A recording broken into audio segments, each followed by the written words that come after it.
दोस्तों नमस्कार। I am your host Vinay Tiwari, host and दोस्त। Welcome back. एक बार फिर से आपका बहुत बहुत तहे दिल से शुक्रिया है, स्वागत है। दोस्तों आजकल आज़ादी का अमृत महोत्सव चल रहा है। सारे देश में आज़ादी का अमृत महोत्सव मना रहे हैं, तो हमने भी सोचा क्यों ना हम अमृत महोत्सव के बहाने हम पहाड़ों में मना रहे हैं अमृत महोत्सव। इन देखो पीछे झील, झरनों और ताल तलाइयों के बीच हम अमृत महोत्सव का आनंद ले रहे हैं।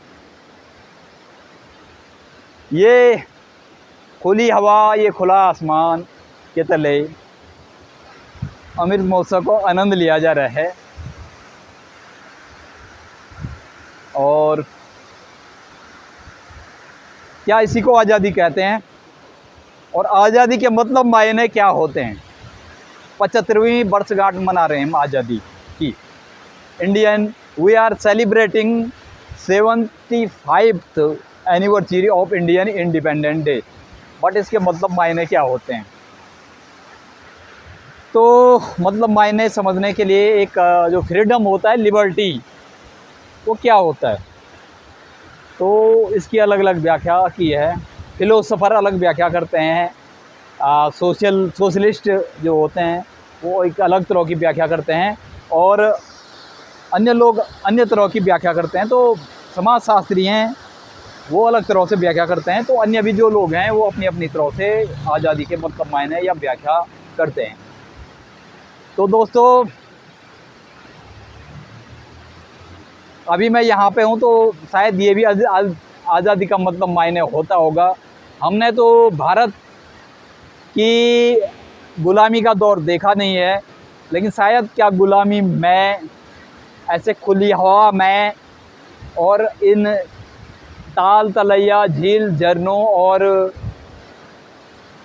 इन पहाड़ों और नज़ारों में और इन हसीन वादियों में खुले में क्या हवा ली जा सकती थी? क्या ऐसा कुछ किया जा सकता था जैसे मैं अभी कर रहा हूँ? कैसा दौर रहा होगा? क्या अंग्रेज़ों को बोलते हैं, क्या उन्होंने हमें ये इस प्रकार से आज़ादी से घूमना फिरना, क्या ये चीज़ें भी प्रतिबंधित कर दी होगी? नहीं कह सकते हैं कि क्या रहा होगा उस समय, क्योंकि उस समय के जो लोग हैं वो भी बहुत कम मौजूद है। उतने लोग अभी है नहीं जितना उस दौरान या दरमियान हुआ करते थे। तो कैसा दौर रहा होगा वो हम सिर्फ किस्से कहानियों में या कुछ हिस्ट्री की बुक्स होती हैं उनमें ही सुन पाते हैं हम। तो बहरहाल जो भी है, तो आज़ादी के अमृत महोत्सव पे झंडा डंडा लेकर जगह जगह प्रचारित करने के बजाय हमने सोचा क्यों ना स्वतंत्रता का, फ्रीडम क्या होता है, लिबर्टी क्या है, उसका एहसास करने के लिए भ्रमण किया जाए इन पहाड़ों का, इन वादियों का, इन फिजाओं का, इन नज़ारों का, और क्या कह सकते हैं। लेकिन लगता है यही आज़ादी है कुछ मायनों में। लेकिन आज़ादी के जो मतलब मायने होते हैं वो यहीं तक सीमित नहीं है, इससे भी आगे हैं और व्यापक और बड़े मतलब मायने हैं। तो आज़ादी के मतलब मायने समय काल परिस्थिति के अनुसार बदल भी जाते हैं या बदल भी रहे होंगे, जो भी है बहरहाल। तो अभी तो मुझे लगता है आज़ादी के यही मायने हैं। देखो खुला खुला आसमान है और इस आसमान के तले ऐसी झील, झरने और नज़ारों का आनंद लिया जा रहा है। तो क्या कहा जा सकता है? मुझे तो फ़िलहाल बेहद सुकूनदायक लग रहा है, आनंददायक, और क्या कह सकते हैं, I can not explain about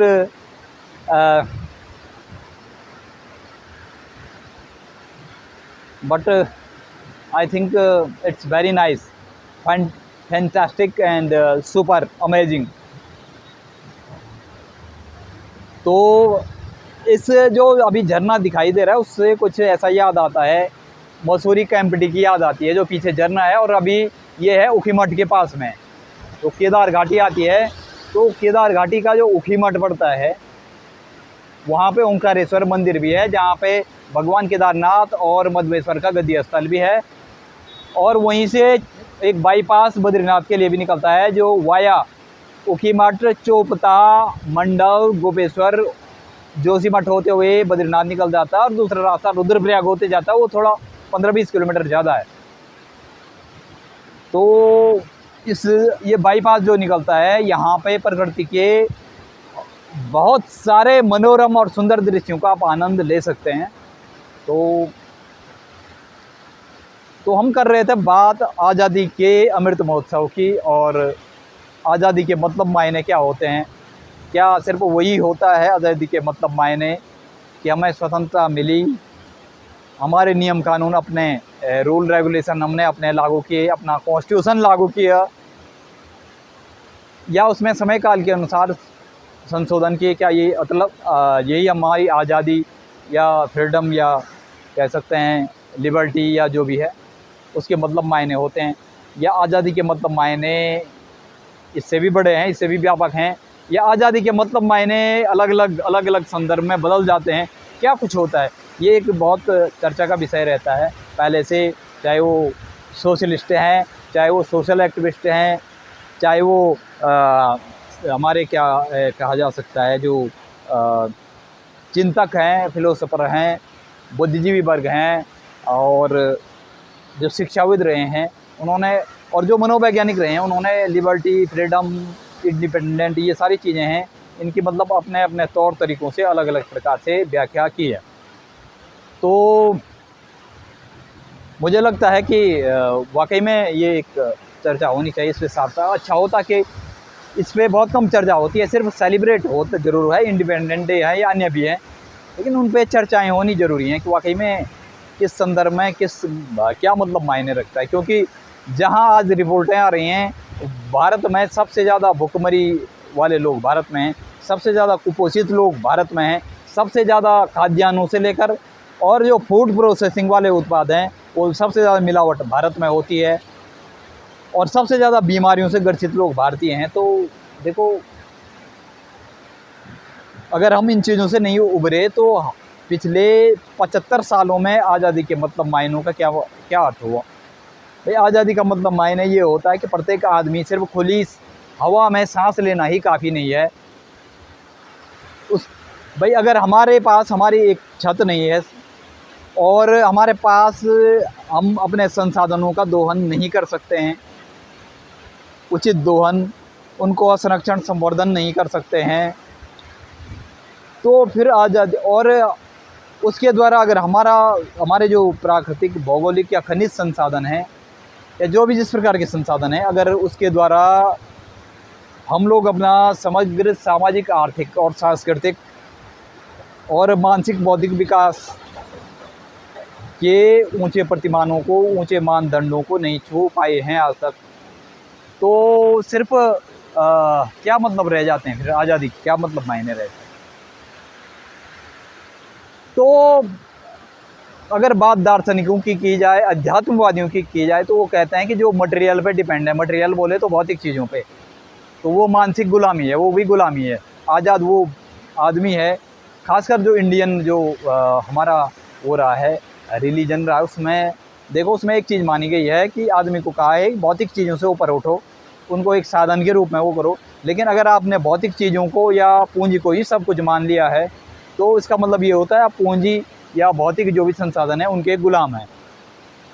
तो ये आज़ादी की जो परिभाषा है वो हमारे जो बुनियादी वैदिक धर्म और हमारा वैदिक संस्कृति रही है, उसमें आज़ादी के मतलब मायने कुछ अलग है।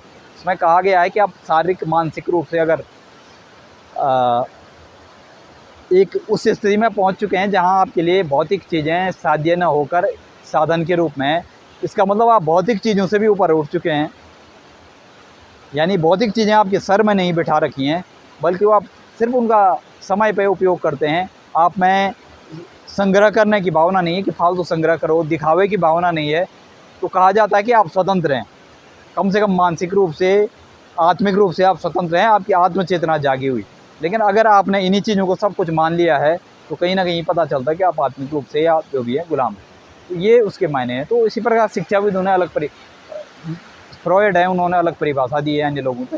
तो सभी देशवासियों को फिर से आज़ादी के अमृत उत्सव के जो उस पे है, सभी देशवासियों को, क्षेत्रवासियों को और बहुत बहुत बधाइयाँ हैं और हार्दिक मंगल कामनाएँ, शुभकामनाएँ और अभिवादन करते हैं हम। जय हिंद, जय भारत, वंदे मातरम, जय देवभूमि।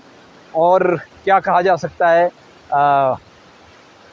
हम उम्मीद करते हैं कि हम आज़ादी के मतलब मायने को समझेंगे, अपने भाईचारे विश्वास के साथ आगे बढ़ेंगे और सभी लोगों का, सभी वर्गों का विकास हो, प्रकृति का भी संरक्षण संवर्धन हो, जीव जंतुओं का भी संरक्षण संवर्धन हो, सब फलें फूलें आगे बढ़ें और सबका पोषण हो, सबका मानसिक आध्यात्मिक विकास हो। इसी के साथ एक बार पुनः जय हिंद, जय भारत, वंदे मातरम।